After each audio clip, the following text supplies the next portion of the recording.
प्यार है महान, तेरा प्यार है जहान। मैं जो पहले मुर्दा था, तूने डाली मुझ में जान। तेरा प्यार है महान, तेरा प्यार है जहान। मैं जो पहले मुर्दा था, तूने डाली मुझ में जान। क्यों ना बोलूं फिर मैं तेरी जय जयकार, क्यों ना बोलूं फिर मैं तेरी जय जयकार। जय जयकार जय जयकार, तूने मेरे लिए सब कुछ है किया। जय जयकार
मेरी सूरत बिगड़ी थी, मेरा दिल था खाली, तूने सींचा लहू से ताकि आए हरियाली। क्यों ना बोलूं फिर मैं तेरी जय जयकार यीशु, क्यों ना बोलूं फिर मैं तेरी जय जयकार प्रभु। जय जयकार जय जयकार, तूने मेरे लिए सब कुछ सह लिया। जय जयकार जय जयकार,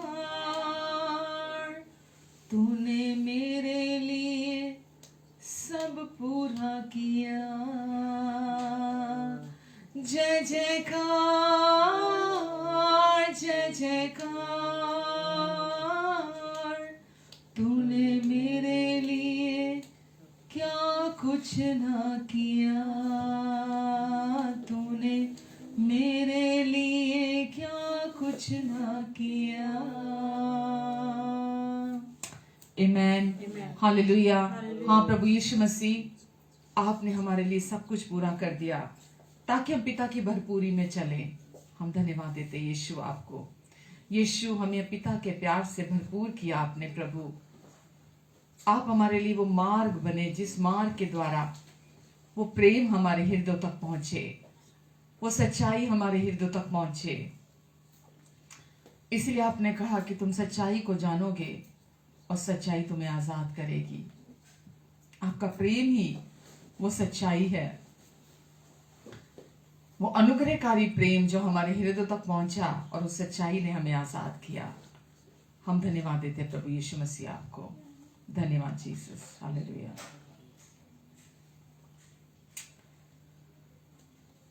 तारक नाम यीशु नाम, जय जय नाम यीशु नाम, हो तारक नाम यीशु नाम, जय जय नाम यीशु नाम, हो तारक नाम यीशु नाम, जय जय नाम यीशु नाम। आज हमारे वो साथ है, कल हमारा उसके हाथ है। आज हमारे वो साथ है, कल हमारा उसके हाथ है। हो तारक नाम यीशु नाम, जय जय नाम यीशु नाम, हो तारक नाम यीशु नाम, जय जय नाम यीशु नाम। उसके पास जो भी आता है वो उसे अपनाता है। आमेन, धन्यवाद यीशु। उसके पास जो भी आता है वो उसे अपनाता है। अपने लहू से उसे धोता है, तारनहार बन जाता है।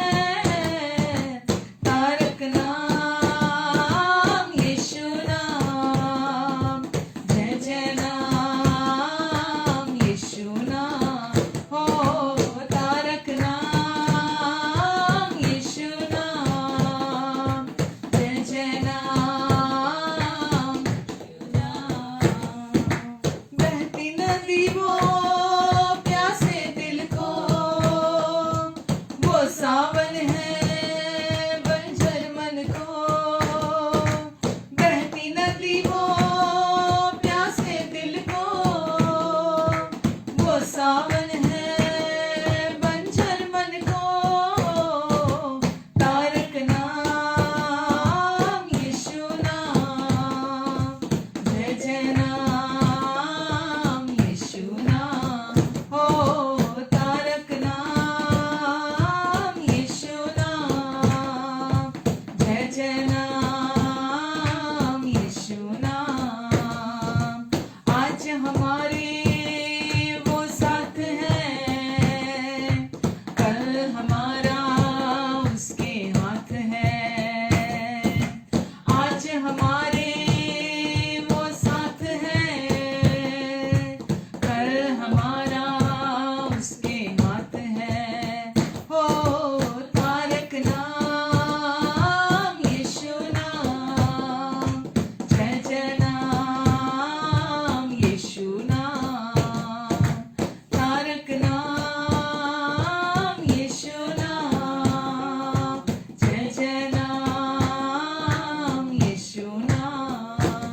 आमेन। सारे जहां में बस एक ही नाम, यीशु नाम, जिस नाम से पापों की माफी मिलती है, जिस नाम से उद्धार मिलता है, जिस नाम से अनंत जीवन मिलता है, वो नाम एक ही नाम है, वो है यीशु नाम। जो कोई यीशु के नाम पर विश्वास करता है, परमेश्वर गिफ्ट में उसे संपूर्ण पापों से हमेशा की माफी देते हैं। जो व्यक्ति यीशु नाम पर विश्वास करता है, परमेश्वर उसका उद्धार कराते हैं, मुक्ति कराते हैं, उसकी इस जन्म में, इस धरती पर, इस जीवन में जीते जी उसका उद्धार कराते हैं। परमेश्वर उससे अनंत जीवन, हमेशा का जीवन परमेश्वर उसे गिफ्ट में दे देते हैं। इतने भले और इतने अच्छे परमेश्वर हैं। सब कुछ हमें यीशु में दे देते हैं। हम धन्यवाद देते पिता आपको। धन्यवाद परमेश्वर, आपकी सच्चाई सदा की है और आपकी सच्चाई हमारी ढाल है। हम धन्यवाद देते पिता आपको आज के समय के लिए, इस मीटिंग के लिए आपको धन्यवाद देते परमेश्वर। हर देखने सुनने वाले हमारे प्रियजन को हम आपके अनुग्रहकारी हाथों में देते हैं। इन्हें और इनके अपनों को आप अपने अनुग्रहकारी हाथों के नीचे बनाकर रखेंगे और परमेश्वर इनके मन की आंखें आज खुल जाएं प्रभु यीशु के नाम से। इन्हें अपने समझ, बुद्धि, ज्ञान और प्रकाश का आत्मा अपनी पहचान में दे, ताकि जो बातें आप इनके हृदय तक पहुंचाना चाहते हैं वो सीधे सीधे आपके हृदय से इनके हृदय तक पहुंचे। धन्यवाद देते पिता हम आपको, सारी महिमा हम आपको देते परमेश्वर। हम ये जानते हैं आप हमारी सोच और समझ से बढ़कर, मांगने और प्रार्थना से अधिक, हमेशा उस सामर्थ्य के द्वारा जो हमारे अंदर है, आप हमारे जीवन में सब कुछ को सिद्धता से पूरा करते हैं। और जो भी बातें हमारे जीवन से जुड़ी हुई हैं, आप कहते हैं कि मैं उन्हें सिद्धता से पूरा करूंगा और आप उन सब बातों को पूरा करेंगे। धन्यवाद परमेश्वर, धन्यवाद पिता। आमेन, आमेन एंड आमेन। Hallelujah, hallelujah. कैसे हैं आप सब? आशा करती हूँ आप सब बहुत अच्छे होंगे और परमेश्वर ने आपको और आपके प्रियजन को बहुत अच्छे से रखा होगा और आप प्रभु में आनंदित होंगे। आमेन। बहुत अच्छा लगता है जब मैं ऑनलाइन आती हूँ और आपको भी ऑनलाइन देखती हूँ, तो हमें एक दूसरे की वेलबींग पता चल जाती है, हमें एक दूसरे के बारे में पता चल जाता है कि हम सब अपनी अपनी जगह पे ठीक ठाक हैं। तो परमेश्वर को हम शुक्र करते हैं, हम धन्यवाद देते हैं कि वचन में लिखा है, इस संसार में तो तुम्हें कलेश कलेश कलेश होता है, पर ढाढ़स बांधो क्योंकि मैंने संसार पर, यीशु कहते हैं, मैंने जय पा ली है। तो यीशु में हमें परमेश्वर शांति देते हैं, आनंद देते हैं, अपनी बुद्धि देते हैं। परमेश्वर हमें लंबी आयु देते हैं, हमें अच्छी सेहत देते हैं। सब कुछ हमें परमेश्वर यीशु में हमें प्रोवाइड करते हैं। और हम धन्यवाद देते हैं कि आज परमेश्वर ने हमें अपना वचन दिया है और वो वचन हमें हर दिन सीखने में, हमें बढ़ने में, हमें हर दिन मदद करता है। तो आज भी हम जो वचन हम शेयर कर रहे हैं कि जिसमें हम हर बुधवार बात करते हैं कि परमेश्वर की बुद्धि के विषय में, कि परमेश्वर चाहते हैं कि हम इस धरती पर, जब अब यीशु में हैं हम, और अब हम प्रभु यीशु मसीह पर विश्वास करने के द्वारा परमेश्वर की संतान हैं। अब हम परमेश्वर के क्योंकि हम परमेश्वर पे उनके पूरा हुए कार्य पर भरोसा किया है हमने। वचन में लिखा है कि जितनों ने उस पर विश्वास किया, परमेश्वर ने उन्हें अपनी संतान होने का अधिकार दिया। वो परमेश्वर की संतान कहलाते हैं। वो ना तो शरीर से और ना इस फ्लैश से नहीं जन्मे, ना लहू से, वरन वो परमेश्वर के द्वारा उनका जन्म हुआ है। तो जितने जो लोग यीशु के नाम पर विश्वास करते हैं, उनका नए सिरे से जन्म होता है परमेश्वर के राज्य में। जो कोई भी व्यक्ति प्रभु यीशु मसीह के क्रूस पर पूरा हुए कार्य पर विश्वास करता है, बाइबल कहती है कि जब तक मनुष्य नए सिरे से ना जन्मे, वो परमेश्वर के राज्य में प्रवेश नहीं कर सकता, वो परमेश्वर के राज्य को नहीं देख सकता। तो यीशु में हम नए सिरे से जन्म लेते हैं, नए सिरे से हमारा जन्म होता है। और हम जब हमारा नए सिरे से जन्म होता है, तो हम परमेश्वर के राज्य में, परमेश्वर के अनुग्रह से प्रवेश करते हैं। और परमेश्वर हमारे पिता और हम उनकी संतान कहलाते हैं। तो वास्तव में परमेश्वर प्यार पूरे संसार से करते हैं, हर व्यक्ति से करते हैं, लेकिन परमेश्वर के पुत्र कौन कहलाते हैं, परमेश्वर की संतान कौन कहलाते हैं? वे जो प्रभु यीशु मसीह के क्रूस पर जो उन्होंने काम पूरा कर दिया। हमारे क्या काम कर दिया प्रभु यीशु मसीह ने क्रूस पर? प्रभु यीशु मसीह ने संपूर्ण मानव जाति के, पूरी मानव जाति के पापों से उन्हें उद्धार दिलाया है। वो इस जगत का उद्धारकर्ता बनकर आए। प्रभु यीशु मसीह किसी खास जाति, किसी खास मनुष्य के लिए नहीं, पूरी मानव जाति का उद्धार कराने के लिए आए। और उन्होंने आकर हर एक व्यक्ति के पापों की कीमत को चुकाया और हर व्यक्ति के पापों को अपने ऊपर, अपनी देह पर ले लिया। वचन में लिखा है कि वो देखो परमेश्वर का मेमना, यूहन्ना ने कहा, वो जो जगत के पापों को अपने ऊपर उठाए लिए जाता है। तो प्रभु यीशु मसीह हमारे पापों को अपने ऊपर उठाकर ले गए। केवल हमारे नहीं जो हम विश्वास करने वाले हैं, वरन पूरे जगत के पापों को वो अपने ऊपर उठाकर ले गए। और प्रभु यीशु मसीह ने हमारे संपूर्ण पापों को अपने लहू से धोया, हमें साफ किया, शुद्ध किया, हमें धर्मी ठहराया, हमें पवित्र ठहराया, हमें सिद्ध और योग्य बनाया। और आज जो कोई भी व्यक्ति विश्वास करता है प्रभु यीशु मसीह के क्रूस पर पूरा हुए कार्य पर, वो परमेश्वर की सारी आशीषों का आनंद उठाता है। और उसमें से एक जिसकी हम बात कर रहे हैं वो है परमेश्वर की बुद्धि, जो परमेश्वर ने हमें अपने पुत्र प्रभु यीशु मसीह में दी है। तो वचन में हम पढ़ते हैं कि नीति वचन 3 में लिखा है, अगर हम नीति वचन 3 को पढ़ते हैं, उसमें लिखा है 3 के 13 से 18 में लिखा है, क्या ही धन्य है वह मनुष्य, क्या ही धन्य है वह पुरुष जो बुद्धि को प्राप्त करे।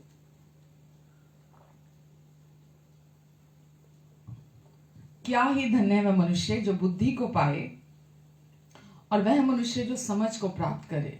वह जो बुद्धि को पाए और वह जो समझ को प्राप्त करे, क्योंकि बुद्धि की प्राप्ति चांदी की प्राप्ति से बड़ी है, और उसका लाभ चोखे सोने के लाभ से भी उत्तम है। वह मूंगे से अधिक अनमोल है, और जितनी वस्तुओं की तू लालसा करता है, जितनी भी वस्तुओं की इंसान लालसा करता है, यानी कि जो इस संसार में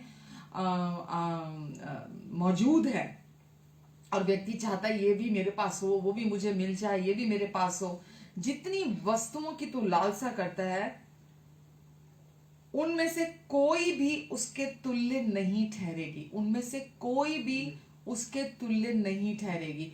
जो बुद्धि हमने श्रेष्ठ की नीति वचन 4 में देखा, सुलेमान ने कहा बुद्धि सबसे श्रेष्ठ है, बुद्धि सबसे ऊपर है, बुद्धि सबसे महत्वपूर्ण है हमारे लिए। विशेषकर हम बात करते हैं जब हम विश्वासी हैं, अब हम प्रभु यीशु मसीह पर विश्वास करते हैं, तो बुद्धि हमारे लिए सबसे पहले नंबर पर है, सबसे श्रेष्ठ, सबसे ऊपर आती है। किसी भी इस संसार की मटेरियलिस्टिक जो भी चीजें हैं, उन सब कुछ से बढ़कर आज आपको और मुझे, हमें बुद्धि के पीछे जाना है। और लिखा है उसके दाहिने हाथ में, यानी किसके बारे में? बुद्धि के बारे में लिखा है। बुद्धि के दाहिने हाथ में दीर्घ आयु, और उसके बाएं हाथ में धन और महिमा है। उसके मार्ग मनभाऊ हैं, और उसके सब मार्ग कुशल के हैं। तो बुद्धि जो लिखा है, बुद्धि के हाथ में जब आप बुद्धि का गिफ्ट प्राप्त करते हैं तो क्या क्या प्राप्त करते हैं? आप लंबी आयु प्राप्त करते हैं, आप धन प्राप्त करते हैं, आप महिमा प्राप्त करते हैं, आप उसके साथ उसके सब मार्ग मन भाऊ है, आपको आपके मन को खुशी देने वाले हैं, तो आप खुशी प्राप्त करते हैं।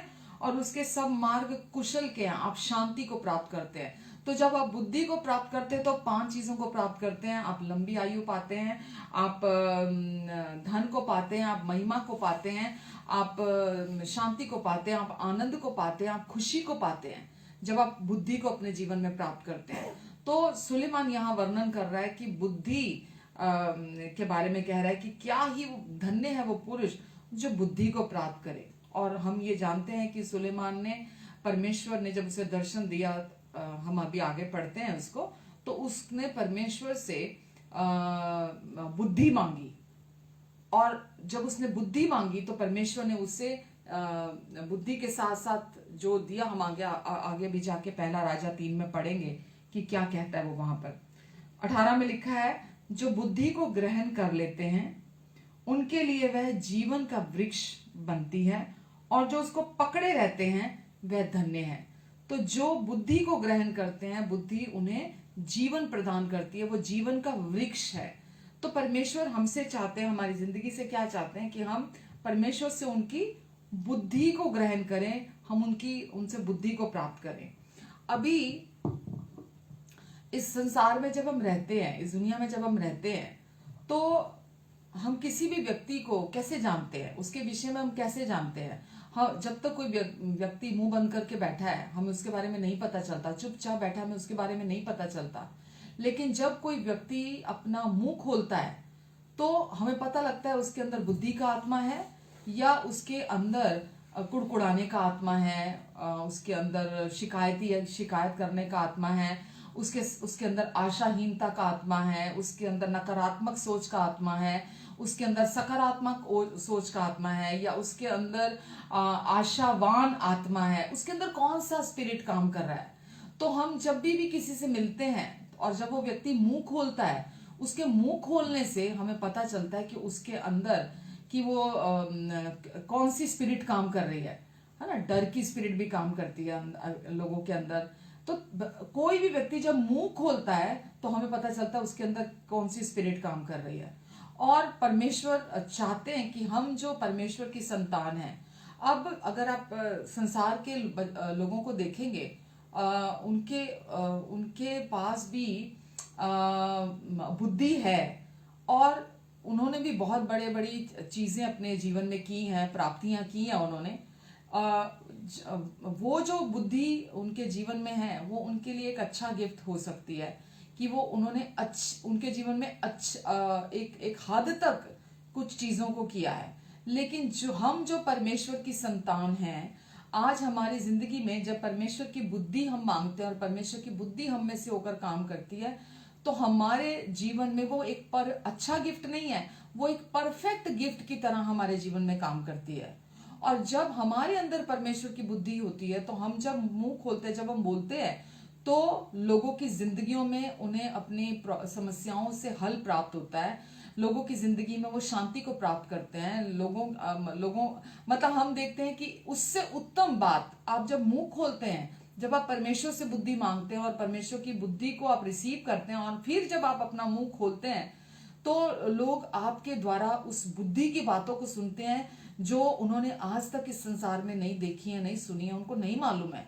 तो परमेश्वर ने अब आपके लिए और मेरे लिए उन बुद्धि की बातों को, उन अपनी समझ की बातों को हमारे लिए रखा है कि परमेश्वर चाहते हैं हम हर चीज किसी भी प्रकार के अपने जीवन में हम किसी भी दौर से होकर गुजर के जा रहे हैं, हम परमेश्वर से उनकी बुद्धि मांगना ना भूलें। कि कैसी भी हमें लगे कि बहुत बड़ा कोई ऐसा हर्डल आ गया है, बहुत बड़ा ऐसा कोई मेरी जिंदगी में काम कुछ भी ऐसी चीज है, चुनौती आ गई है मेरी जिंदगी के अंदर, तो आप परमेश्वर से उनकी बुद्धि मांगे। कभी कभी छोटे छोटे फैसले करने होते हैं तो हम अपने आप करने लगते हैं उन्हें, और परमेश्वर चाहते हैं कि हम हर छोटी और बड़ी बात में उनसे उनकी बुद्धि मांगे, उन पर डिपेंड होकर चलें। और कभी कभी आप अपने लाइफ में कुछ गलतियां अगर कर देते हैं तो उसके आप जानते हैं कि उसके नतीजे बाद में बहुत गलत हो सकते हैं, बहुत बुरे हो सकते हैं। तो हम अपने जीवन में हर सिचुएशन में, हर परिस्थिति में हम परमेश्वर से मदद मांगते हुए चले, उनसे सहायता मांगते हुए चले। और परमेश्वर इतने भले और इतने अच्छे पिता हैं कि आपकी लाइफ में किसी भी प्रकार की आपकी जरूरत होगी, वो आपको वो बुद्धि देते हैं, वो आपकी अंडरस्टैंडिंग को खोलते हैं। हम बहुत अभी भी विश्वासी ऐसे हैं जिनको पता ही नहीं है कि परमेश्वर से बुद्धि मांगनी है। और कई बार लोग बीमार होते हैं, किसी परिस्थिति में होते हैं, ऐसी कठिन परिस्थिति से होकर गुजर के जा रहे होते हैं, वो एक किसी चमत्कार की इंतजार करते रहते हैं। लोग चमत्कार की इंतजार ज्यादा करते हैं बजाय इसके चमत्कार मांगते भी ज्यादा है परमेश्वर से कि परमेश्वर मेरी जिंदगी में कुछ चमत्कार कर दे। तो लोग, मैं चमत्कार के विरोध में नहीं हूं, परमेश्वर आज भी चमत्कार करते हैं और आज भी चमत्कार होते हैं। और परमेश्वर हमारी जिंदगी में निरंतर उसे करना चाहते हैं। लेकिन मैं आपसे ये कहना चाहती हूँ कि परमेश्वर चाहते हैं कि हम परिस्थितियों में, बहुत बार सिचुएशंस ऐसी होती हैं, परमेश्वर चाहते हैं कि हम उनकी बुद्धि में चले, हम उनसे बुद्धि मांगे। और बहुत बार हमें लगता है अरे यार मैं तो कब से इस चीज के लिए वेट कर रहा हूँ कि परमेश्वर मेरी जिंदगी में काम करें, इस चीज से मुझे इस चीज से बाहर निकालें। हम और आप बुद्धि नहीं मांगते परमेश्वर से, जबकि वचन क्लियर कहता है कि तुम में से यदि किसी को बुद्धि की घटी है, यानी कि आपको समझ में नहीं आ रहा। बहुत बार लोग करते हैं, प्रार्थना करते हैं, परमेश्वर से बुद्धि मांगते हैं, बुद्धि मांगने के बाद फिर कहते हैं अरे यार मेरे को तो समझ ही नहीं आ रहा मैं क्या करूं, मेरा तो दिमाग ही काम नहीं कर रहा, मैं क्या करूं।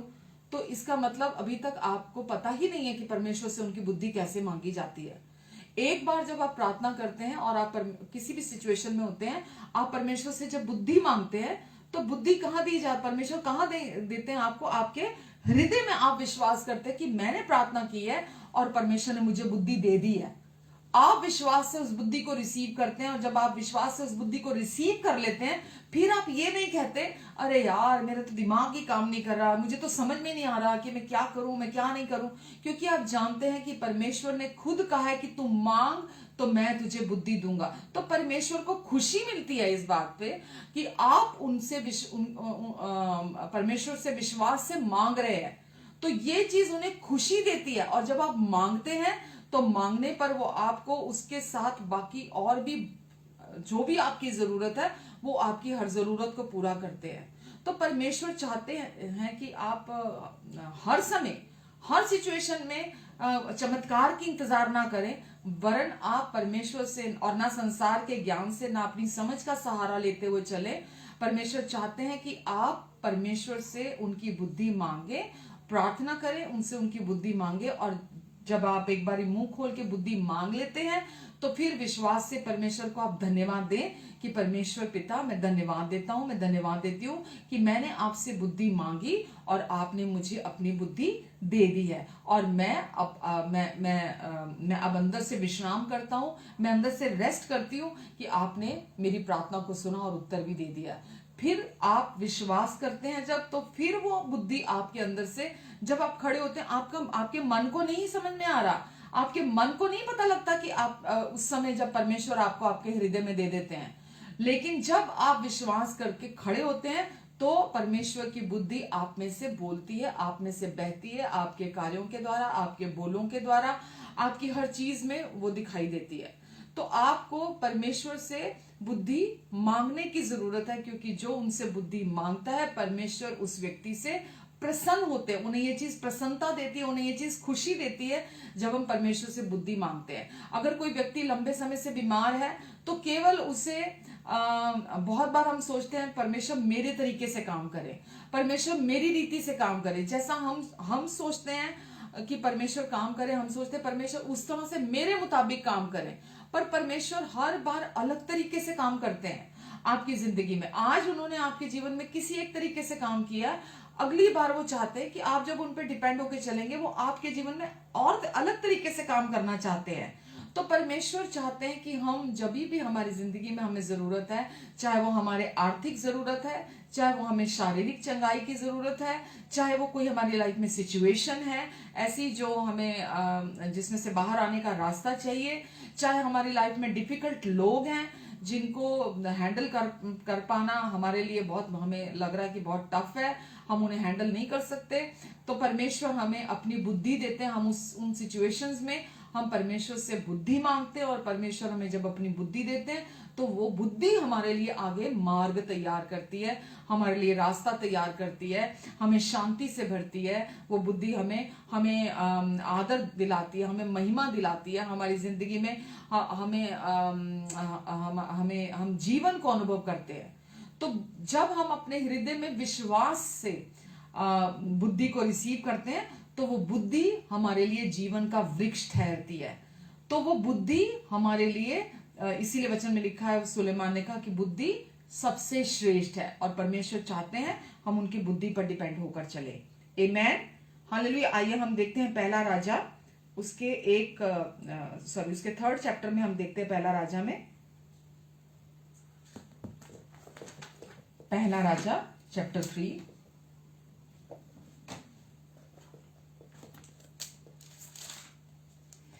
इसमें हम देखते हैं कि सुलेमान यहाँ पे गिबॉन एक जगह है, वहां पर है, और वो वहां पर परमेश्वर उसको सपने में सुलेमान को दर्शन देकर कहा सुलेमान को। उससे पहले सुलेमान ने कई बलियां चढ़ाई, पाप बलि, दोष बलि, उसने सब चढ़ाई। पाप बलि है वो होती है कि जब आप किसी मेमने को लेकर आते हैं, उस मेमने पर अपना हाथ रखते हैं तो आपके सारे पाप उस मेमने में चले जाते हैं, और इसे पाप बलि कहा जाता है। और जब उस मेमने को आप उसको आप जलाते हैं तो वो आपके लिए आपकी दोष बलि ठहरती है, और उस मेमने की सारी धार्मिकता हमारे अंदर आ जाती है। तो सुलेमान लगातार वो बलिदान चढ़ाता था। और फिर सुलेमान गिबॉन की बात कर रही हूँ मैं, गिबॉन एक जगह जहां वो था। उसके बाद सुलेमान रात को सोता है, और जब सोता है तो परमेश्वर उसको दर्शन देकर कहते हैं कि मांग तू मुझसे। सुलेमान तू क्या मांगता है? परमेश्वर ने उसे कहा तो जो कुछ तू चाहे कि मैं तुझे दूं वह मांग। सुलेमान ने कहा तू अपने दास मेरे पिता दाऊद पर बड़ी करुणा करता रहा, क्योंकि वह अपने को तेरे सम्मुख जानकर तेरे साथ सच्चाई और धार्मिकता और मन की सिधाई से चलता रहा, और तू यहाँ तक उस पर करुणा तूने की कि उसे उसकी गद्दी पर विराजमान एक पुत्र दिया है, जैसा कि आज वर्तमान है। साथ में लिखा है, और अब हे मेरे परमेश्वर तू अपने दास को मेरे पिता दाऊद के स्थान पर राजा किया है, परंतु अब दाऊद के जगह पर उसके बेटे सुलेमान को वो गद्दी संभालनी थी। तो वो कहता है कि अब मेरे पिता के स्थान पर मुझे अब ये गद्दी संभालनी है राजा की। तो मैं पर आगे वो कहता है कि तूने मुझे राजा किया है, परंतु मैं एक छोटा सा लड़का हूं जो भीतर बाहर आना जाना नहीं जानता। फिर तेरा दास तेरी चुनी हुई प्रजा के बहुत से लोगों के मध्य में है, जिनकी गिनती बहुतायत के मारे हो नहीं सकती। तूने अपने दास को अपनी प्रजा का न्याय करने के लिए समझने की ऐसी शक्ति दी कि मैं भले बुरे को परख सकूं, क्योंकि कौन ऐसा है कि तेरी इतनी बड़ी प्रजा का न्याय कर सके। इस बात से प्रभु प्रसन्न हुआ। इस बात से प्रभु प्रसन्न हुआ। जब सुलेमान ने कहा, बात कर रहा है वो परमेश्वर से कि मुझे तूने जो लोग दिए हैं, मेरी जो मुझे प्रजा दी है, मेरे पिता के स्थान पर तो मैं खड़ा हूं आज, तो मुझे उन्हें संभालने के लिए तूने मुझे अपनी समझ अभी तक दी है, पर मैं एक छोटा बालक हूं, मैं एक छोटा बच्चा हूं, और मैं इतने लोगों को नहीं संभाल सकता, इतने लोगों का न्याय नहीं कर सकता। तो 10 में लिखा है, पहला राजा 3:10 में, इस बात से प्रभु प्रसन्न हुआ कि सुलेमान ने ऐसा वरदान मांगा। तब परमेश्वर ने उससे कहा, इसलिए कि तूने मुझसे ऐसा वरदान मांगा है, और ना तो तूने मुझसे लंबी आयु मांगी, ना तूने मुझसे धन मांगा, ना अपने शत्रुओं का नाश मांगा, परंतु समझने के विवेक के वरदान को मांगा है। ना तो तूने, परमेश्वर कह रहे हैं, तूने ना मुझसे धन मांगा, ना तूने मुझसे लंबी आयु मांगी, ना तूने मुझसे अपने शत्रुओं का नाश मांगा, तूने मुझसे इनमें से कुछ भी नहीं मांगा। तूने मुझसे केवल मुझसे बुद्धि को मांगा है। तो परमेश्वर इससे बहुत प्रसन्न हुए। तूने समझने के विवेक को मांगा, वरदान को मांगा, इसलिए सुन, मैं तेरे वचन के अनुसार करता हूं। इसलिए सुन। क्या परमेश्वर ने वक्त लगाया, समय लगाया? बिल्कुल परमेश्वर ने, खुश हो गए परमेश्वर कि इसने मुझसे और कुछ नहीं मांगा, इसने मुझसे बुद्धि मांगी है, इसने मुझे समझ का वरदान मांगा है कि परमेश्वर आप मुझे बुद्धि दें, आप मुझे समझ दें, क्योंकि बुद्धि सबसे श्रेष्ठ है। तो उसने जब मांगा तो परमेश्वर ने बोला कि मैं बहुत खुश हूं कि तूने मुझसे ये सब चीजें नहीं मांगी, पर तूने मुझसे समझने की विवेक का वरदान मांगा। इसलिए सुन, मैं तेरे वचन के अनुसार करता हूं। तो जब हम भी परमेश्वर से बुद्धि मांगते हैं तो वो क्या बोलते हैं कि तूने मांगी है, इसलिए मैं तेरे वचन के अनुसार करता हूं। तुझे बुद्धि और विवेक से भरा मन देता हूं, तुझे बुद्धि और विवेक से भरा मन देता हूं, यहां तक कि तेरे समान ना तो तुझसे पहले कोई कभी हुआ और ना कभी बाद में होगा।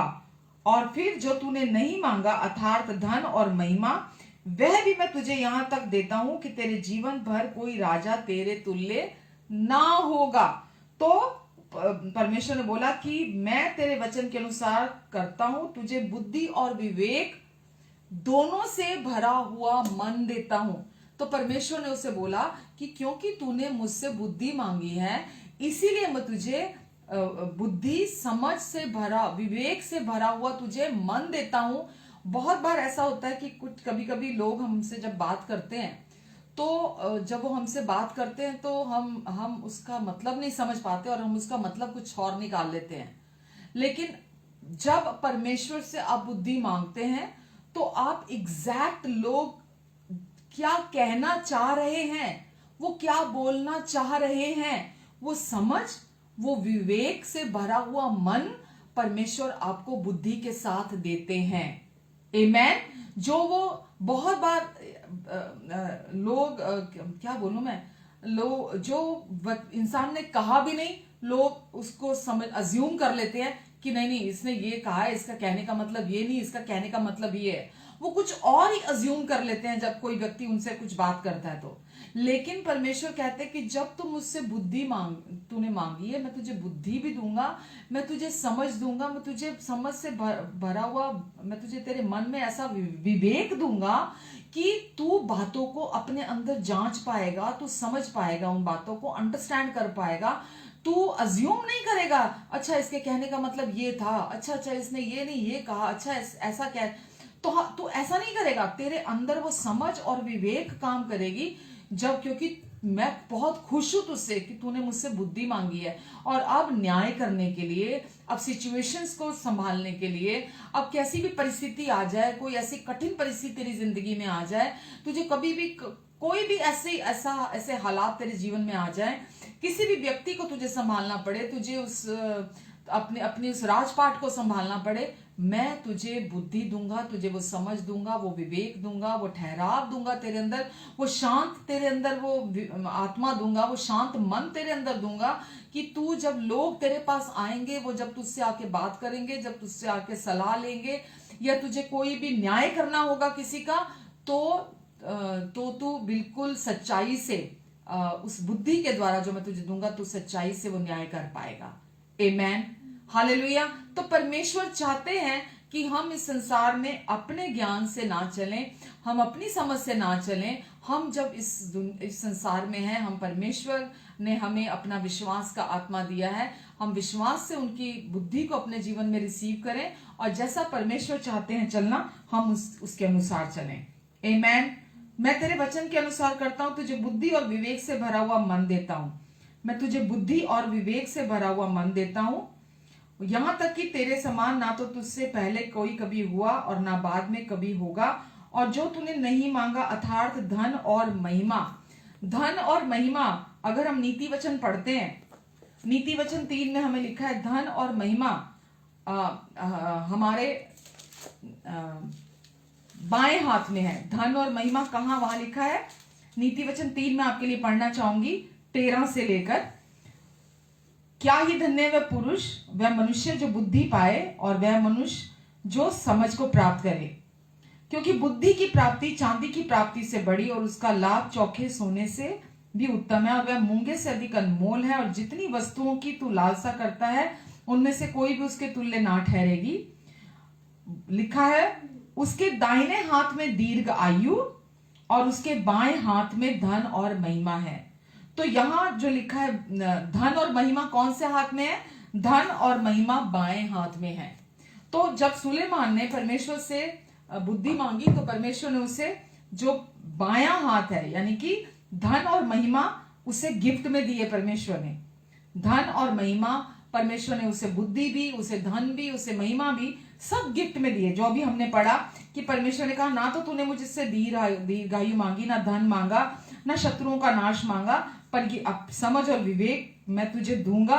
और 13 में लिखा है, फिर जो तूने नहीं मांगा, अर्थात धन और महिमा, यानी कि जो लेफ्ट हैंड में है, धन और महिमा, वह भी मैं तुझे देता हूं कि तेरे जीवन भर कोई राजा तेरे तुल्य नहीं होगा। पर अगर आप 14 पढ़ेंगे, पहला राजा 3 का 14, वहां लिखा है, फिर यदि तू अपने पिता दाऊद के समान मेरे मार्गों में चलता हुआ, ये कंडीशनल है। फिर यदि तू अपने पिता दाऊद के समान मेरे मार्ग, पहले 13 तक हमने पढ़ा, वो परमेश्वर ने उसे गिफ्ट में दिया, सब कुछ दिया। लेकिन 14 में लिखा, फिर यदि तू अपने पिता दाऊद के समान मेरे मार्गों में चलता हुआ मेरी विधियों और आज्ञाओं को मानता रहेगा तो मैं तेरी आयु को बढ़ाऊंगा। तो यहां उसकी जो दीर्घ आयु थी वो कंडीशनल थी कि यदि तू मेरे विधियों और नियमों को मानता रहेगा तो दीर्घ आयु तेरी होगी। तो पर यहां अब हम ये देखते हैं कि हम सुलेमान के स्थान पर नहीं है। सुलेमान व्यवस्था के अधीन था, पर हम आज व्यवस्था के अधीन नहीं है। आज हम अनुग्रह के अधीन है। आज हम व्यवस्था के चलाए से नहीं चलते, आज हम पवित्र आत्मा के चलाए से चलते हैं। आज परमेश्वर का आत्मा हमें चलाता है। आज हम अनुग्रह के अधीन है। तो आज जो लेफ्ट हैंड में है वो क्या है? धन और महिमा, उल्टे हाथ में। तो वो भी परमेश्वर, जब हम उनसे बुद्धि मांगते हैं तो परमेश्वर हमें अपना धन और महिमा देते हैं। और राइट हैंड में क्या है? यहां हम पढ़ रहे हैं कि दीर्घायु, जो कि कंडीशनल है यहां पर सुलेमान के इस वचन में। पर अभी क्योंकि हम प्रभु यीशु मसीह में हैं और प्रभु यीशु मसीह ही पिता का दाहिना हाथ है और प्रभु यीशु मसीह हमारे उद्धार करता है और प्रभु यीशु मसीह में परमेश्वर ने आज हमें आशीषित किया है और आज राइट हैंड में ही परमेश्वर ने हमें लंबी आयु दी है। तो आज ये जो कंडीशनल थी सुलेमान के समय में व्यवस्था के अधीन पर, आज ये भी परमेश्वर ने हमें गिफ्ट में दे दी है। आज यीशु मसीह में लंबी आयु भी हमें गिफ्ट में परमेश्वर ने हमें दे दी है। आज इसके लिए आपको किसी व्यवस्था का पालन नहीं करना, किसी विधियों का, किसी नियमों का पालन नहीं करना आपको लंबी आयु के लिए। लंबी आयु भी आज आपके लिए परमेश्वर ने आपको गिफ्ट में दे दी है। तो जब आप विश्वास करते हैं, जैसा कि वचन में हम देखते हैं, वचन में लिखा है कि जिसने अपने निज पुत्र को अपने लिए नहीं रखा, हमारे लिए दे दिया, वो उसके साथ बाकी सब कुछ हमें क्यों नहीं देगा। तो परमेश्वर ने हमारे से कुछ भी अलग नहीं रखा। अब अपने पुत्र में, हमें यीशु मसीह में परमेश्वर ने हमें सब कुछ दे दिया है। तो जो सुलेमान के लिए कंडीशनल था कि धन और महिमा जो लेफ्ट हैंड में थे, अब सोचिए अगर मैं यहां हूं, मैं यहां खड़ी हूं, सपोज मानिए कि मैं बुद्धि हूं, क्योंकि बुद्धि को एक स्त्री का नाम दिया गया है। तो अगर पीछे से बुद्धि मुझे गले लगा, मुझे अपनी बाहों में लेती है, तो बुद्धि लेफ्ट एंड राइट, मैं बुद्धि को देख नहीं सकती, मेरे पीछे से मुझे वो लिपटा रही है, लेकिन उसका लेफ्ट हैंड और उसका राइट हैंड दोनों मुझे पीछे से थाम कर रखते हैं, मुझे अपने साथ लिपटाए रहते हैं। क्यों? क्योंकि आप प्रभु यीशु मसीह के ऊपर विश्वास करते हैं। आप परमेश्वर से उनकी बुद्धि को मांगते हैं, जैसे सुलेमान ने परमेश्वर से बुद्धि को मांगा। तो जब आप बुद्धि मांगते हैं प्रतिदिन अपने लिए, तो परमेश्वर की बुद्धि आपको बताती है, आपकी आंखें खोलती है, आपको परमेश्वर की गूढ़ी बातें, परमेश्वर की गहरी बातें आप पर जाहिर करती है। आप केवल वचन को सुपरफिशली पढ़ते नहीं है, या आप वचन को सुपरफिशली ज्ञान के तौर पर अपने मन में जानते नहीं है। बहुत सारे लोग, बहुत ज्ञान आ जाता है, उनको पता है कि यीशु के कोड़े खाने से मैं चंगा हो गया हूं। हाँ, प्रभु यीशु मसीह ने मेरे पापों की कीमत चुका दी है। हाँ, प्रभु यीशु मसीह आए थे मेरे लिए, उन्होंने ये काम पूरा कर दिया।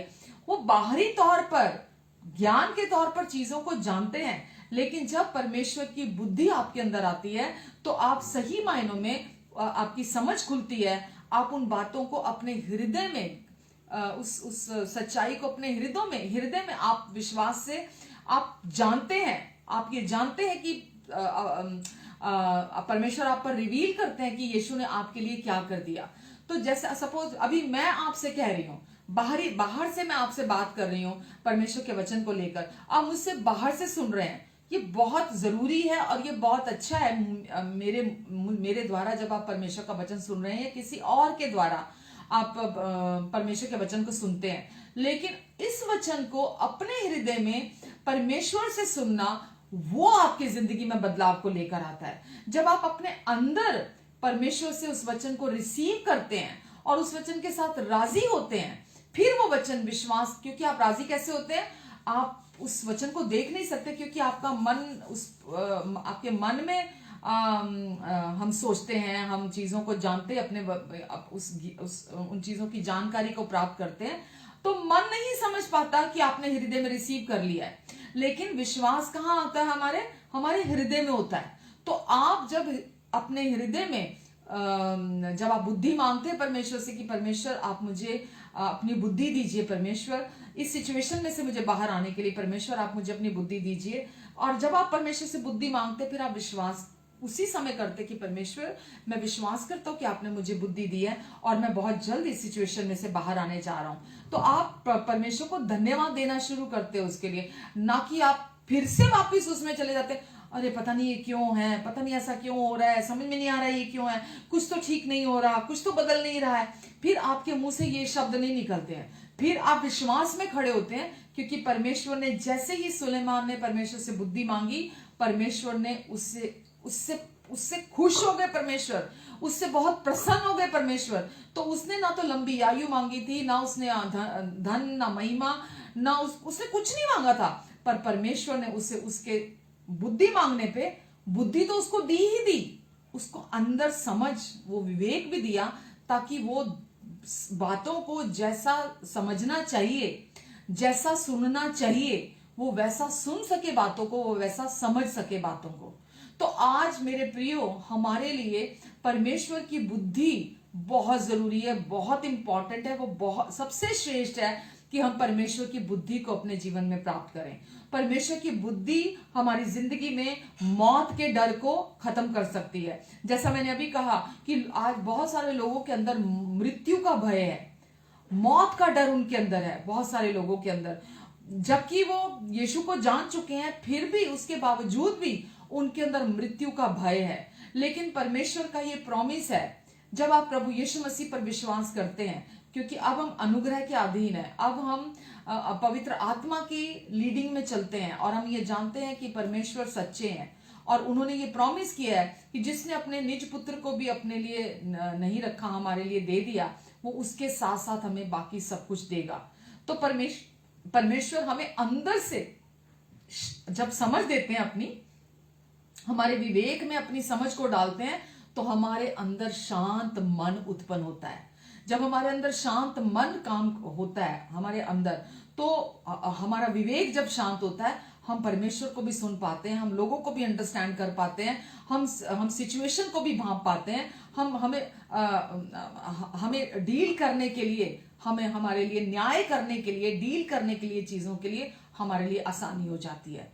तो आज परमेश्वर की इच्छा है, वो दीर्घ आयु कंडीशनल नहीं है, लंबी आयु आज कंडीशनल नहीं है। परमेश्वर ने आपके लिए लंबी आयु रखी है, दीर्घ आयु से आपको ब्लेस किया है, और परमेश्वर चाहते हैं आप सुपरफिशली वचनों को लेकर खाली मुंह से बड़बड़ ना करें, चीजों को जैसा एक्सपेक्ट मत करें कि परमेश्वर मेरी जिंदगी में इस तरह से काम करें। परमेश्वर ने पिछली बार ऐसे काम किया था, तो इस बार परमेश्वर फिर मेरी जिंदगी में ऐसे काम करे। परमेश्वर, आपको नहीं पता परमेश्वर इस बार कैसे काम करना चाहते हैं आपकी जिंदगी में, आपको नहीं पता परमेश्वर की क्या प्लानिंग है आपकी जिंदगी में इस बार, आपके उस समय पर, उस सिचुएशन में परमेश्वर क्या चाहते हैं आपकी जिंदगी से करना। तो वो क्या चाहते हैं कि आप अपना फोकस उन पर बनाकर रखें, आप अपना फोकस यीशु पर बनाकर रखें, क्योंकि यीशु के द्वारा ही हमें परमेश्वर अपनी बुद्धि देते हैं, यीशु ही परमेश्वर की बुद्धि है। तो हमारे जिंदगी का सेंटर बिंदु, हमारे जिंदगी का सेंटर पॉइंट प्रभु यीशु मसीह हैं, और यीशु मसीह ही बुद्धि है। जो यीशु को छूता है वो परमेश्वर की बुद्धि को छूता है, जो यीशु को प्राप्त करता है वो परमेश्वर की बुद्धि को प्राप्त करता है, जो यीशु की ओर देखता है वो परमेश्वर की बुद्धि की ओर देखता है, जो यीशु की ओर देखता है वो परमेश्वर के सोल्यूशन की तरफ देखता है, क्योंकि बुद्धि ही सबसे श्रेष्ठ है। जैसा मैंने अभी कहा, फिर दोहराती हूं, अगर आप बहुत लंबे समय से बीमार हैं, गोल गोल घूम रहे हैं, आपको समझ में नहीं आ रहा क्या हो रहा है, रुकिए, ठहर जाइए और प्रार्थना कीजिए कि परमेश्वर मुझे बुद्धि दीजिए, इस सिचुएशन से बाहर आने के लिए मुझे समझ दीजिए, मेरे अंडरस्टैंडिंग को खोलिए। परमेश्वर आपकी मदद करेंगे। आर्थिक संकट में है, परमेश्वर से कहिए इस आर्थिक परिस्थिति से मुझे बाहर आने के लिए परमेश्वर आप अपनी बुद्धि दीजिए, अपनी मुझे समझ दीजिए, ताकि इसमें से मैं बाहर आ सकूं। परमेश्वर आपको मदद करेंगे, अब आपको अंदर से शांत करेंगे, आपको आपकी अंडरस्टैंडिंग को खोलेंगे और आप बाहर आ सकेंगे। आपका बॉस आपके ऊपर बेवजह चिल्लाता है, आपको समझ में नहीं आती है, आप बहुत परेशान अपनी जॉब में, परमेश्वर से कहिए परमेश्वर आप मुझे बुद्धि दीजिए। परमेश्वर अपनी बुद्धि देंगे, आपको अपना फेवर देंगे। आप जहां खड़े होंगे आप अपना मुंह खोलेंगे, लोग हैरान हो जाएंगे। आप जब मुंह खोलेंगे आपकी बातों को सुनकर लोग हैरान हो जाएंगे कि ये क्या बात इस व्यक्ति ने की, ये तो हमने कभी सुनी ही नहीं थी। तो आपके द्वारा परमेश्वर की बुद्धि की बातें काम करेंगी। तो परमेश्वर चाहते हैं कि आपके परिवार में डिफिकल्ट लोग हो सकते हैं, जिनके साथ आपको निभाना बहुत मुश्किल हो रहा है, जिनके साथ रहना आपका बहुत मुश्किल हो रहा है, आपको समझ में नहीं आ रहा ना कि आप छोड़ भी नहीं सकते उन्हें, पर आपको उनके साथ रहना भी है, वो रिश्ता ऐसा है कि आपको उनके साथ निभाना भी है। तो आपको परमेश्वर से बुद्धि मांगने की जरूरत है, ना कि एक दूसरे पर दोष लगाने की। तो आप परमेश्वर से बुद्धि मांगते कि परमेश्वर आप मुझे बुद्धि दीजिए, मेरी समझ को खोलिए आप परमेश्वर, ताकि मैं इस सिचुएशन में मुझे क्या करना है, मैं जो आपकी इच्छा आपके अनुसार मैं वो डिसीजन ले सकूं, मैं वो चुनाव ले सकूं, मैं वो बोल सकूं। क्योंकि जो आप करते हैं उसका प्रभाव आने वाले समय में आपके जीवन पर पड़ता है। तो परमेश्वर चाहते हैं हम सब परमेश्वर की बुद्धि के अनुसार चलें। एक वचन मेरे दिल में आ रहा है पढ़ने के लिए, नीति वचन 17 है, नीति वचन 17 के 27 में शायद, हाँ लिखा है, जब परमेश्वर आपके विवेक, आपके मन में, आपके विवेक में समझ को देते हैं, तो लिखा है यहां पर, उसके ये भी सुलेमान ने लिखा है, जो संभल कर बोलता है वह ज्ञानी ठहरता है, और जिसकी आत्मा शांत रहती है वही समझ वाला पुरुष ठहरता है। आमेन। जो संभल कर बोलता है, जब आप अंदर से परमेश्वर आपको वो मन, वो विवेक देते हैं, शांत विवेक देते हैं, आपको अपनी समझ देते हैं, वो अंडरस्टैंडिंग आपको देते हैं, तो लिखा है जो संभल कर बोलता है। संभल कर कौन बोलता है? जो परमेश्वर की बुद्धि को रिसीव करता है, जो हर वक्त समय बड़बड़ बड़बड़ बड़बड़ बड़बड़ करता है। वचन में लिखा है जो मन में भरा है, जो आपके अंदर भरा है वही बाहर निकलता है। आपके मुंह से वो नहीं निकलेगा जो आपके अंदर नहीं भरा हुआ। तो जो व्यक्ति के यहां भरा है वो मुंह से निकलता है। और जो संभल कर बोलता है, क्या पढ़ा मैंने अभी? नीति वचन 17 के 27 में लिखा है, प्रोवर्ब्स 17:27, जो संभल कर बोलता है वो ज्ञानी ठहरता है, और जिसकी आत्मा शांत रहती है वही समझ वाला पुरुष ठहरता है। जो बहुत बोलने में उतावला है या बहुत ज्यादा ज्ञानी दिखना चाहता है, वो समझ वाला इंसान नहीं है। पर वो व्यक्ति जो बहुत संभल कर बोलता है, जो बहुत समझ कर चलता है, जो अपने अंदर शांत आत्मा कैरी करता है, वही व्यक्ति समझदार है। और जब हम परमेश्वर से बुद्धि मांगते हैं सिचुएशंस में या जो भी आपकी जरूरत है, आपको सबसे पहले प्रार्थना करके परमेश्वर से बुद्धि मांगने की जरूरत पड़ती है। आप परमेश्वर से मांगे कि परमेश्वर आप मुझे अपनी बुद्धि दें। क्यों? क्योंकि अब परमेश्वर ने आपके बिहाव पर आपके पापों की कीमत को, जैसा आप सुलेमान ने पाप बलियां, दोष बलियां चढ़ाई, जैसा परमेश्वर ने ठहराई थी, अब हमारी पाप बलि, दोष बलि कौन है? प्रभु यीशु मसीह हमारे पाप बलि भी बने, दोष बलि भी बने। उन्होंने हमारे बिहाव पर, हमारे स्थान पर, हमारे पास्ट, प्रेजेंट और फ्यूचर हमेशा के पापों की कीमत अपने लहू के द्वारा चुका दी है। और अब हम पापी नहीं है। अब हम कौन है? अब हम परमेश्वर की दृष्टि में निर्दोष, निष्पाप, निष्कलंक, उनकी प्रिय संतान है, जिससे वो अत्यंत प्रसन्न है। और जब वो हमसे अत्यंत प्रसन्न है क्योंकि हमने यीशु मसीह पर विश्वास किया है, पर जब हम परमेश्वर से बुद्धि मांगते हैं वो हमसे और अधिक प्रसन्न होते हैं जब हम उनसे बुद्धि मांगते हैं। और जब हम बुद्धि मांगते हैं तो बुद्धि के लेफ्ट हैंड में क्या है? आदर और महिमा, और उसके राइट हैंड में क्या है? दीर्घ आयु। तो परमेश्वर हमें आदर और महिमा देते हैं, हमें समझ देते हैं, हमें अच्छा मन, हमें अच्छा विवेक देते हैं। वो भी परमेश्वर हमें गिफ्ट में देते हैं। और उसके साथ राइट हैंड में क्या है? दीर्घ आयु, जो कि पहले कंडीशनल हुआ करती थी, पर क्योंकि अब आपने प्रभु यीशु मसीह के क्रूस पर पूरा हुए कार्य पर विश्वास किया है, इसीलिए दीर्घायु कंडीशनल नहीं है, दीर्घायु गिफ्ट के तौर पर परमेश्वर ने आपको दे दी। इसलिए परमेश्वर ने अपना सब कुछ आपको गिफ्ट के तौर पर दे दिया है। तो लंबी आयु भी अब आपको परमेश्वर ने गिफ्ट में दे दिया। और परमेश्वर आपकी जब बुद्धि खोलते हैं, आप खाली जुबान से नहीं कहते हाँ हाँ मैं तो लंबी आयु जी के जाऊंगा, हाँ मेरी तो लंबी आयु है, हाँ मैं तो लंबी, आप विश्वास की फाइट लड़ते हैं, आप विश्वास के की लड़ाई लड़ते हैं, क्योंकि अब आप ये जानते हैं ये आपकी विरासत है, ये प्रभु यीशु मसीह ने आपकी लंबी आयु के लिए पूरी पूरी कीमत चुका दी है। तो आप मुंह से जो हृदय में आप विश्वास करते हैं, आप जब मुंह खोलते हैं तो वही विश्वास आपका बोलता है। तो आपके हृदय का विश्वास, बुद्धि की बातें आपके अंदर से बहती हैं और वही बातें आपके मुंह से निकलती हैं।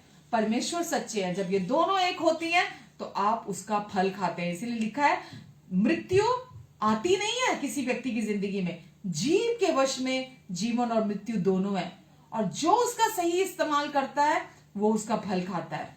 तो हमारे जीव के ऊपर जो हम बोलते हैं, परमेश्वर ने हमारे जीव पर हमें लंबी आयु दी है।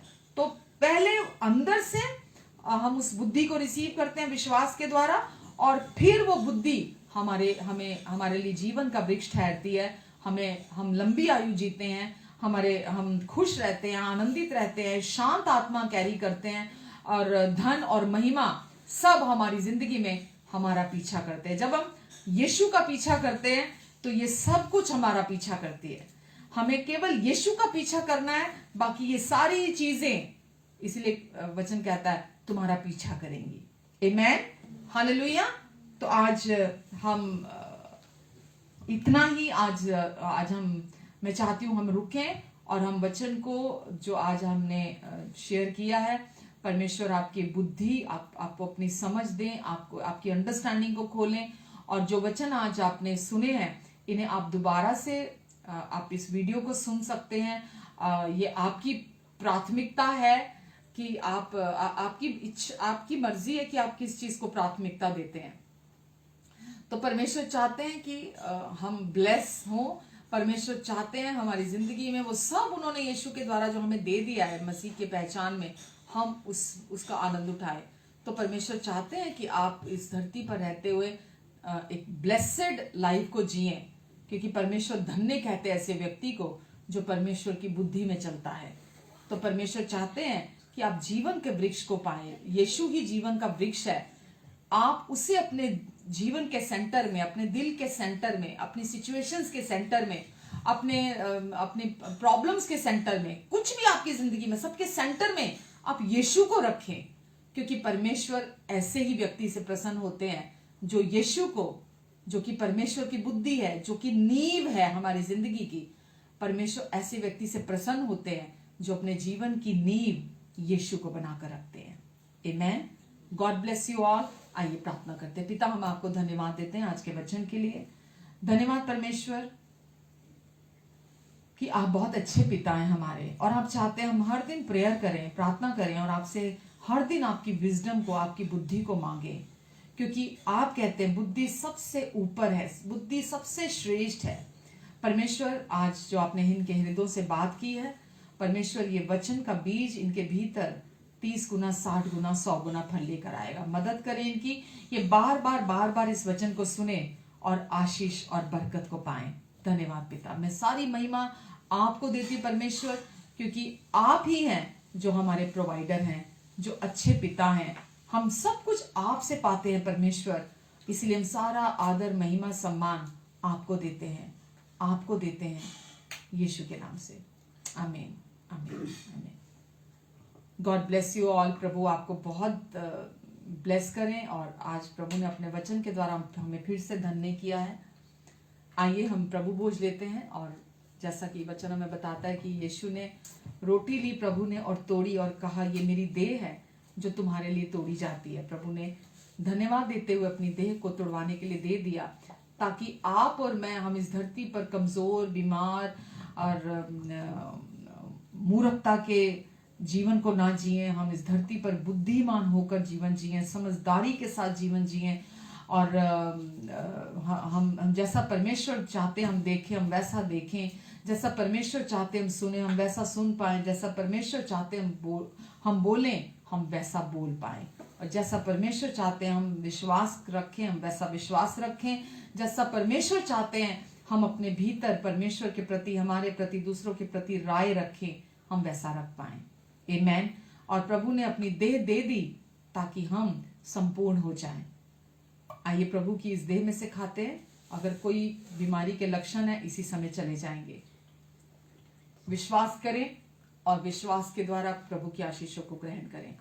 प्रभु ने कहा, ये कटोरा मेरा नई वाचा का कटोरा है और ये मेरे स्मरण में तुम हमेशा क्रूस की मृत्यु को स्मरण करते हो, हमेशा ऐसा किया करना। प्रभु ने अपना काम पूरा कर दिया हमारे लिए ताकि हम उस पूरा हुए कार्य में रेस्ट करें। तो आइए, प्रभु ने हमेशा के हमारे संपूर्ण पापों से हमें माफी दिला दी, हमें अपने समान बना दिया। इसलिए वचन कहता है, जैसा वो है इस समय वैसे ही मैं भी हूं, हम भी हैं इस संसार में। आमेन। तो हम प्रभु के जैसे हैं। प्रभु बीमार नहीं है, प्रभु रोगी नहीं है, प्रभु अब कभी मरने वाले नहीं है। यीशु मरकर जी उठे हैं और इसीलिए अब जो यीशु पर विश्वास करता है वो भी यदि मर भी जाए तो भी हमेशा जिंदा रहेगा। आमेन। आइए हम प्रभु के इस प्याले में से पीते हैं।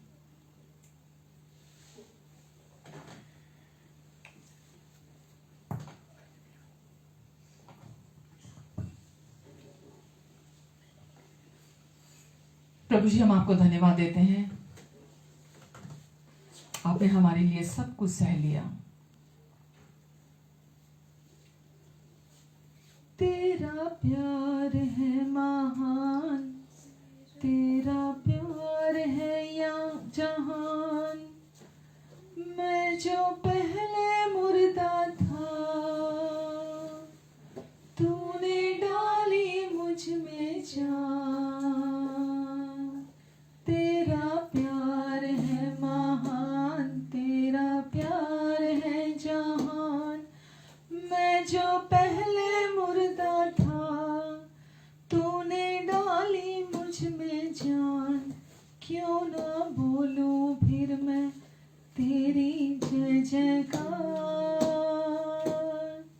क्यों ना बोलूं फिर मैं तेरी जय जयकार। जय जयकार, जय जयकार।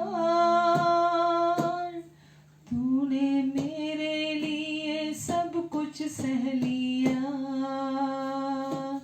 जय जयकार,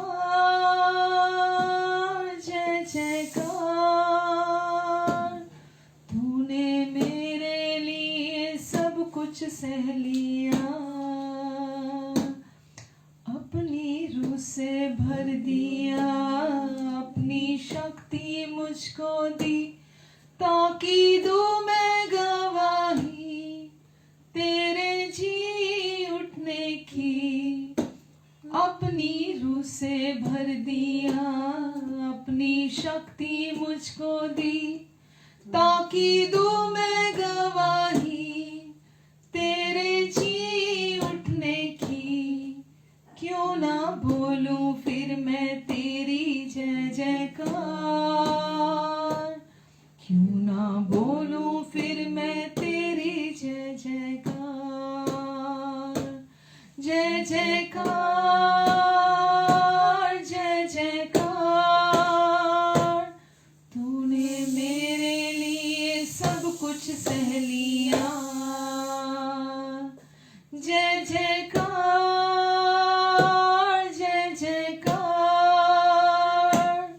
तूने मेरे लिए सब पूरा किया। तूने मेरे लिए सब पूरा किया। तूने मेरे लिए सब पूरा किया। धन्यवाद दिल की गहराइयों से प्रभु यीशु मसीह। प्रभु इस समय जितने भी प्रियजन ऑनलाइन लाइव हैं या बाद में देखेंगे, इन सबको आपके अनुग्रहकारी हाथों के नीचे देती हूँ। इन सब पर, उनके अपनों पर आप अपना अनुग्रहकारी हाथ बनाकर रखेंगे। इनके आने और जाने पर आप अपनी आशीष को ठहराएंगे। इन्हें अपनी बुद्धि, अपना फेवर देंगे। इनके मुख के तेज पर अपने मुख के तेज को चमकाएंगे। प्रभु, अब ये आपसे बिलोंग करते हैं प्रभु। और प्रभु, आप चाहते हैं कि अब ये शांत, भीतर से एकदम शांत हो जाएं, रेस्ट में आ जाएं, ताकि आपकी बुद्धि बह सके, आपका जीवन बह सके, आपका आत्मा अंदर से बह सके। प्रभु आप मदद करें, आप सहायता करें इनकी यीशु। आप इन्हें अपने लहू में, अपने पंखों की आड़ के नीचे, परों के नीचे छिपा कर रखेंगे। ये जहां कहीं भी जाएंगे प्रभु, लोग इनके द्वारा आपकी बुद्धि को देखेंगे, आपको देखेंगे, आपकी महिमा को लोग देखेंगे। प्रभु इन्हें किसी भी परीक्षा में पढ़ने से आप बचा कर रखेंगे। दुष्ट के हर एक जो उड़ते जलते तीर से आप इन्हें बचाएंगे। दुष्ट के हर झूठ और धोखेबाजी से आप इनकी रक्षा करेंगे। आपकी महिमा इनके द्वारा प्रकट हो, आपकी रोशनी इनके द्वारा चमके, आपका प्रेम इनके द्वारा महके। प्रभु आपने इन्हें धरती का नमक कहा है। प्रभु लोग इनके मुख से आपके निकले हुए अनुग्रहकारी बोलों के द्वारा लोग आपको, आपके अनुग्रह को जान पाएं, क्योंकि अनुग्रह पर विश्वास करने वाले लोग अनुग्रहकारी होते हैं। प्रभु ये हमेशा अनुग्रहकारी आत्मा में, शांत आत्मा में चलें, आपकी समझदारी की आत्मा में चलें। प्रभु ये हमेशा, प्रभु आप इनकी सहायता करेंगे। आप अच्छे प्रभु हैं प्रभु जी। मैं धन्यवाद देती प्रभु, इनकी हर जरूरत को आप अपनी महिमा के उस धन से जो मसीह यीशु में आप पूरा करेंगे, और आपके अनुग्रह से इनके पास हर समय सब कुछ की बहुतायत रहेगी। आपका अनुग्रह और शांति इनके जीवन में मल्टीप्लाई हो जाए यीशु के नाम से। आमीन, आमीन और आमीन। प्रभु आप सबको बहुत आशीष दे। अगर आपको आज के वचन से आशीष मिली है तो आप दूसरों के साथ इस वचन को शेयर कर सकते हैं, ताकि दूसरे लोग भी सच्चाई को जानें और दूसरे लोग भी आजादी में जिए। हम सबका अधिकार है, मसीह ने स्वतंत्रता के लिए हमें स्वतंत्र किया है। वचन कहता है इसीलिए उसी में स्थिर बने रहो। तो दूसरों के साथ भी वचन को शेयर करें, ताकि आपके साथ, हमारे साथ दूसरे लोग भी आशीष को पाएं। अपना ध्यान रखें, अपनों का ध्यान रखें बहुत सारा। And love you all, God bless you all.